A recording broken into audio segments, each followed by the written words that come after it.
Welcome back to The Explainer. Today, we're diving into something really fascinating. We're taking an objective, structural look at the architecture of modern deliverance prayers.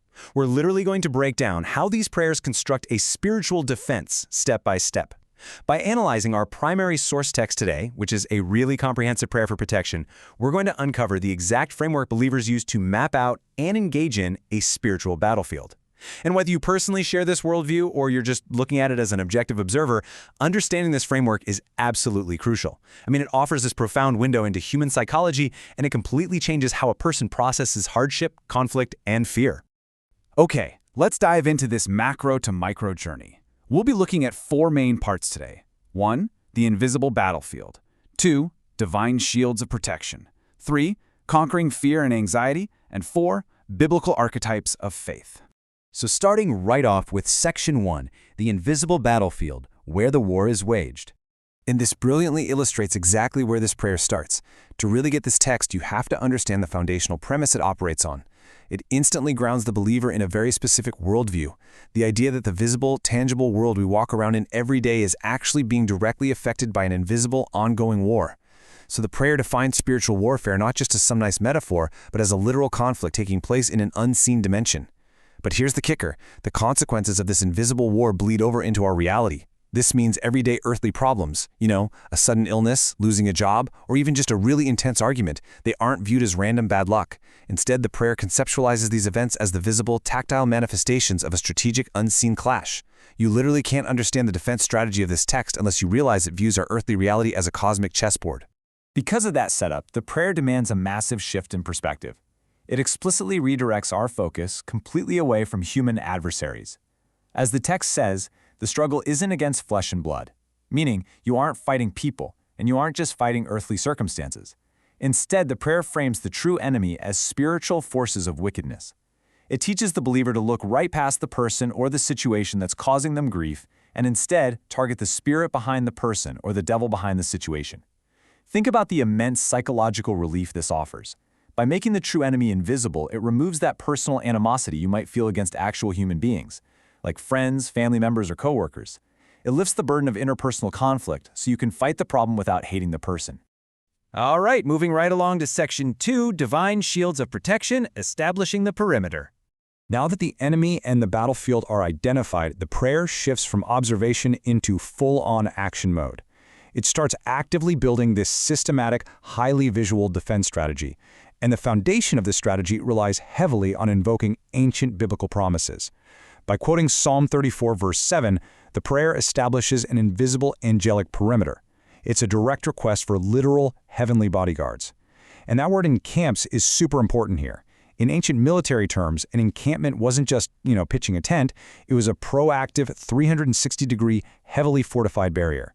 The text takes this ancient warfare tactic and applies it to modern spiritual security, asking angels to physically surround the believer to stop unseen attacks before they can ever even breach the boundary. Let's move to and see how this builds into an absolutely fascinating step-by-step visualization process. The prayer doesn't just ask for some vague, overarching blanket of protection. It lays out specific, tactile mapping. It treats the physical home like a spiritual fortress. The believer is told to speak the blood of Jesus to surround the home, specifically applying it to the doorposts and window posts. That directly echoes the historical imagery of the Passover, right? It even requests a pillar of fire, drawing straight from the Exodus narrative, to be seen where the family sleeps at night.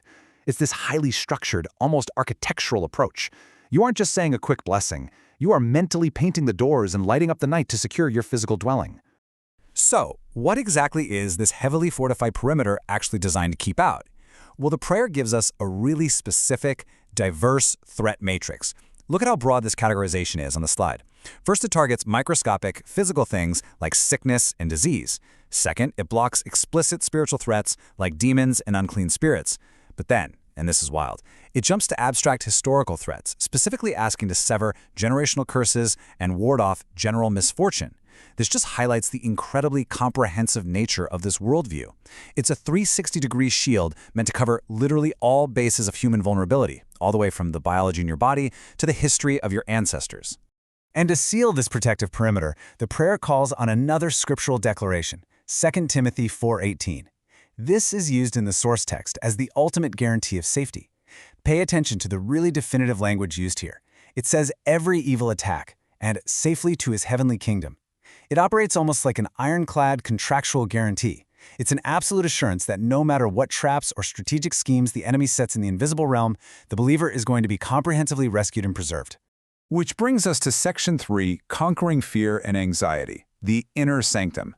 Now, what's really interesting about this slide is how we zoom in from the protection of the physical house straight into the inner sanctum of the mind. The prayer completely recognizes that the most vulnerable territory isn't a building, it's internal. And it's captivating how the text categorizes these emotional states. It treats mental health struggles, specifically fear, anxiety, depression, confusion, and worry, not just as natural human emotions, but as direct spiritual attacks designed to overwhelm the believer. Framing depression or anxiety as an external attack from an evil plan, rather than some internal failing, provides a really unique coping mechanism. It gives the person agency. To counter the attack, the prayer asks for spiritual antidotes. Faith to replace the fear, assurance to replace the worry, the grace to overcome, and ultimately, a divinely protected peace of mind. In dealing with these really heavy emotional weights, the prayer offers profound psychological comfort. I mean, let's be honest, fighting a constant, invisible war is spiritually and mentally exhausting. The sheer weight of guarding your mind against anxiety can easily bring someone to their breaking point. So the prayer petitions a higher power to step in as the ultimate burden bearer. It gives the believer a clear mechanism to just offload that crushing weight. It asks the divine to become a safe resting place. That imagery is so deeply relatable, right? It ensures the individual doesn't succumb to the sheer exhaustion of carrying their own burdens, offering just immense psychological relief. And that leads right into our final section, Section 4, Biblical Archetypes of Faith, the Blueprint. Let's break down how the prayer constructs the absolute ideal mindset for the believer. To do this, it calls on historical biblical figures, basically using them as literal templates or blueprints for the virtues you'd need to survive this spiritual warfare.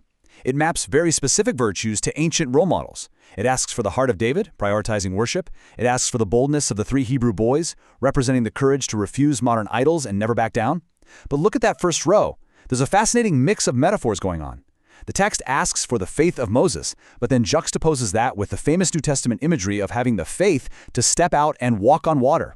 Actually, scratch that. We know it was Peter who walked on water in the biblical narrative, but the source text here uniquely blends that New Testament miracle with the Old Testament faith of Moses. It's demanding this bold, rule-breaking faith that pushes back against all doubt and says absolutely anything is possible. So, the crucial point is how this entire battle plan concludes. Think about it. After setting up heavily fortified encampments, angelic bodyguards, pillars of fire, painted doorposts, and asking for the unrelenting boldness of ancient heroes, the prayer ends on this note of complete humility. May you increase in my life as I decrease. This perfectly summarizes the overarching paradox of the whole text. The ultimate strategy for victory in this intense, cosmic spiritual warfare is actually total surrender to a higher power. It's giving up the ego to secure the victory. We've explored the intricate anatomy of how this prayer maps out protection against unseen evil plans, and how it uses structured faith to conquer very real human fear. And it leaves us with this incredible, provocative final thought. If, as this framework suggests, our greatest and most impactful battles are truly being fought in an invisible realm, how does that completely change the way you view, process, and react to your highly visible, everyday earthly struggles? Something to think about. Thanks so much for joining me for this explainer, and keep learning.